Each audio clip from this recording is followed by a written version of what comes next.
দেবী কে তৃষা? কি করিস তুই? হ্যাঁ দেবী, দাঁড়া, কথা বলেনি। বলবি তো? তো আমি করছিলাম ভিডিও কলে কথা, কিন্তু আমি নিজের সাথেই নিজে কথা বলছিলাম। হ্যাঁ, তো হঠাৎ করে এরকম সাজিতে ভিডিও কেন? নতুন ভিডিও আসছে ভিডিও কল নিয়ে, আর ফার্স্ট টাইম এরকম ভিডিও করছি। হয় না যে একজনই অনেক রকম পার্ট নিয়ে কথা বলে, তো দাদা কিরকম এডিট করবে সেটা আমি জানি না, কারণ এটা ফার্স্ট টাইম আমি এরকম ভিডিও করছি। তো ভিডিও আসবে খুব তাড়াতাড়ি, আসে আর ভিডিও কল নিয়ে আসছে জিনিসটা। তো তোমরা দেখো, ইউটিউব চ্যানেলে আসবে, ফেসবুকেও আসবে। তো তোমরা দেখো ভিডিওটা কেমন হয় আর কমেন্টে জানিও। ইউটিউব চ্যানেলের নাম কি? ইউটিউব চ্যানেলের নাম তৃষা দাস।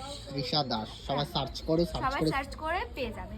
সাবস্ক্রাইব সাবস্ক্রাইব তো করে থুয়ে দেবে, কারণ কিছুদিন পরেই ভিডিওটা আসবে, কারণ আজকে শুট করছি। আর আমি এখন এটা কি সেজে আছি, কার সাথে সেজে আছি